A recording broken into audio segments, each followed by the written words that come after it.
আসসালামু আলাইকুম। তুলনা, কম্প্যারিজন আপনার সন্তানের আত্মবিশ্বাস নষ্ট করে দেয়। আপনি হঠাৎ করে বলছেন, "ওর ছেলে এ প্লাস পায়। তুমি পাও না কেন? তোমার কাজিন কত ভালো। তুমি এমন কেন?"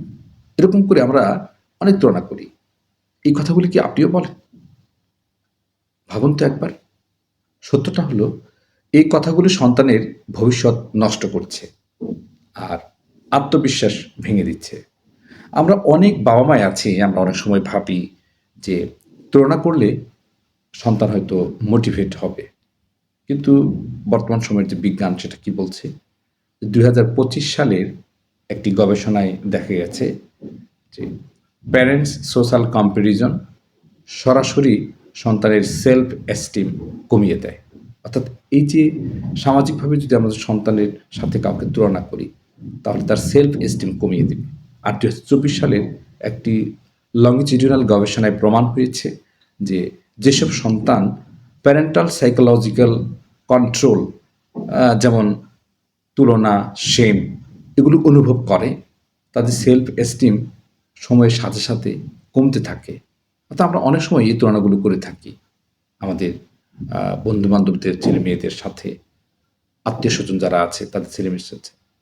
তুলনা শুধু খারাপ লাগে না, এটা দীর্ঘমেয়াদে আপনার সন্তানের আত্মবিশ্বাস ধ্বংস করে দেয়। একটা দৃশ্য একটু কল্পনা করুন তো। আপনার সন্তান এসে বলল, আমি একটা সাবজেক্টের কথা বলল ধরেন যে, "আমি ৭০ পেয়েছি।"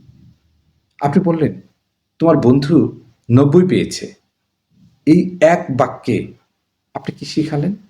অথবা আপনার আউটপুটটা কি আসলো? আউটকামটা কি এখান থেকে? না সে ভালো করতে চায় না, বরং সে ভাবতে শুরু করে, "আমি যথেষ্ট ভালো না। আমি অন্যদের মতো না বা আমার যোগ্যতা অনেক কম।" এই চিন্তায় ধীরে ধীরে তার মাঝে ইনসিকিউরিটি, অ্যাংজাইটি তৈরি করে। মনোবিজ্ঞানে একটা বিষয় আছে, আপওয়ার্ড সোশ্যাল কম্প্যারিজন। যখন বারবার অন্যের সাথে তুলনা করা হয়, শিশুর নিজের মূল্য অন্যের মাধ্যমে মাপতে শেখে। আই রিপিট ইট, শিশুর নিজের মূল্য তখন অন্যের মাধ্যমে মাপতে শেখে। এর ফলাফল কি দাঁড়ায়? নিজের উপর তার বিশ্বাস কমে যায়। নিজের পরিচয় হারিয়ে ফেলে। ইন্ট্রিনসিক মোটিভেশন তার নষ্ট হয়ে যায়। নিজে থেকেই তার যে সেলফ একটা মোটিভেশন আছে সেটা নষ্ট হয়ে যায়। আল্লাহ রাব্বুল আলামিন কোরআনে কি বলেছেন? যে তোমরা একে অপরকে উপহাস করো না। এটা তো ওয়ান কাইন্ড অফ উপহাস করা। এই যে তুলনা করা, এটা ওয়ান কাইন্ড অফ উপহাস করা। প্রতিটি মানুষ আলাদা। আল্লাহ সবাইকে ভিন্নভাবে সৃষ্টি করেছেন। এইজন্য সবার বিহেভ এক ধরনের হবে না, সবার অ্যাডাপ্টেশন এক ধরনের হবে না। আমরা যদি রাসূলুল্লাহ সাল্লাল্লাহু আলাইহি সাল্লামের জীবনের দিকে তাকাই, তাহলে কখনো কাউকে তিনি ছোট করেননি, তুলনা করেননি। বরং প্রত্যেককে তার নিজস্ব শক্তিতে বলীয়ান হওয়ার জন্য উৎসাহ দিয়েছেন। এখন প্রশ্ন, আপনি কি করবেন? আপনি যদি আপনার সন্তানকে আত্মবিশ্বাসী করে গড়ে তুলতে চান, তাহলে কম্প্যারিজন বন্ধ করুন। অন্যের সাথে না, নিজের সাথে কম্পেয়ার করুন, তার নিজের সাথে তাকে। তারপর আপনি প্রোগ্রেস ফোকাস করুন। যে গতবার সে ৫০ পেয়েছে বা ৭০ পেয়েছে, এবার সে হয়তো আরো ভালো পেয়ে আরেকটু ভালো করেছে। তাকে গ্রেট জব, তাকে উৎসাহ দিন। তারপর ইউনিক স্ট্রেংথ আপনার সন্তানের মাঝে আছে সেটা খুঁজুন।